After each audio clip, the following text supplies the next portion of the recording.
ईमानदार मिठाई वाला। एक गांव में महेश नाम का एक हलवाई रहता था। उसकी दुकान दूर दूर तक मशहूर थी। आसपास के सभी गांव वाले महेश की दुकान से ही मिठाई लेते थे। भाई मजा आ गया, क्या लजीज रबड़ी है। ये लड्डू भी लीजिए, शुद्ध देसी घी के हैं, आज ही बनकर आए हैं। लाओ भाई लाओ, 1 किलो लड्डू भी पैक कर दो। महेश का एक बेटा था रवि। रवि ने पढ़ाई छोड़ दी थी और वो दिन भर घर में ही बैठा रहता था। उठ बेटा रवि, आज मेरे साथ दुकान पर चल। मैं वहाँ क्या करूँगा पापा? अरे दुकानदारी सीख बेटा, आगे चलकर ये सब तुझे ही तो संभालना है। मुझे ये सब कुछ नहीं संभालना। मैं वीडियो गेम खेलूंगा, फिर दोस्तों के साथ बाहर जाऊंगा। हे भगवान, इसे थोड़ी अक्ल दे दो। ऐसे ही चलता रहा तो आगे न जाने इसका क्या होगा। महेश बड़बड़ाता हुआ दुकान चला जाता है। दुकान पर ओ घसीटाराम, मुझे थोड़े चक्कर आ रहे हैं, जरा पानी तो लाना। जी मालिक। सुन, मैं घर जा रहा हूँ, आज दुकान तू संभाल ले। जैसा आप कहे मालिक। महेश बिस्तर पर लेटा है। आपको बहुत तेज बुखार है, 1 हफ्ते बेड रेस्ट करनी होगी और ये दवाइयाँ लेनी होगी। हाय राम, ये क्या हो गया आपको? मैं तो 1 हफ्ते में ठीक हो जाऊंगा, पर दुकान कौन संभालेगा? आप फिक्र ना कीजिए जी, मैं रवि को समझाकर दुकान भेज दूंगी। आप बस जल्दी से अच्छे हो जाइए जी। अगले दिन रवि दुकान पर पहुंचता है। आइए आइए मालिक, मैं आप ही का इंतजार कर रहा था। क्यों? ये मेरी दुकान है, मैं जब जी चाहे आऊँ। तुम लोग सुबह से आकर काम पर लग जाया करो, समझे? जी मालिक, दरअसल लड्डू बनाने हैं तो घी लेने जाना है, 5,000 रुपए दे दीजिए। 5,000? तुम्हारा दिमाग तो ठीक है? इतने महंगे लड्डू बनाएंगे तो मुनाफा क्या होगा? पर देसी घी भी तो बहुत महंगा है ना मालिक। क्या जरूरत है देसी घी की? डालडा ले आओ। पर मालिक। मुझसे बहस मत करो, जितना कहा गया है करो। और क्या क्या बन रहा है? मावे की बर्फी मालिक। मावा मावा मावा, हाँ। तभी उसकी नजर एक डब्बे पर पड़ती है। ये क्या है? ये रवा है मालिक। एक काम करो, हर 1 किलो मावा में 200 ग्राम रवा मिला दो। पर बर्फी का स्वाद बिगड़ जाएगा मालिक। जितना कहा है करो, अब जाओ यहाँ से। अगले दिन। क्या बात है रवि बाबू, आपके पापा दिखाई नहीं दे रहे?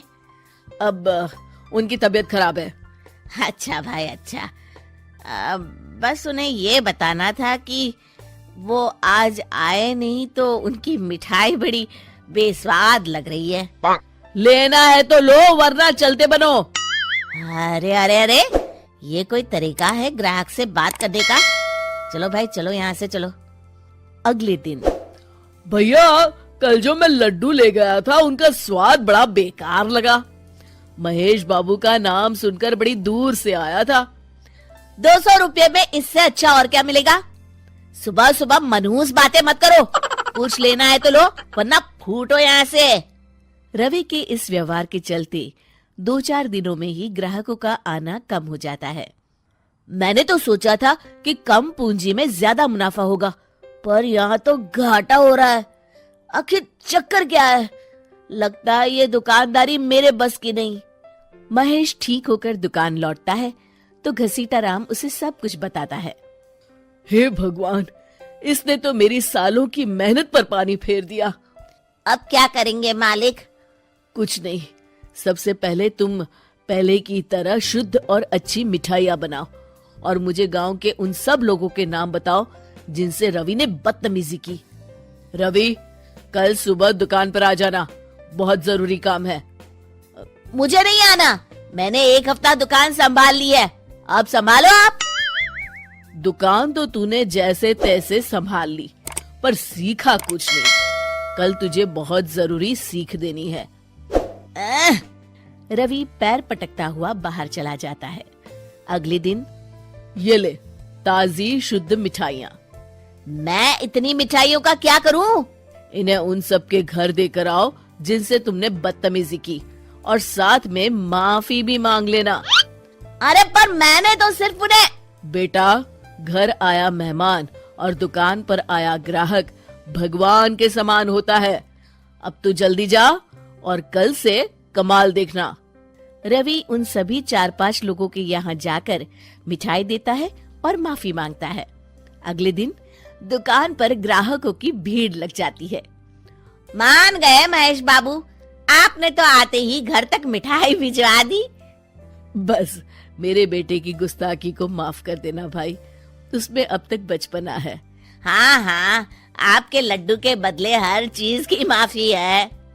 भाई आज तो मेरे पड़ोसी भी आपकी उदारता देख के दंग रह गए। इतनी बड़ी दुकान के मालिक का बेटा घर तक माफी मांगने आया।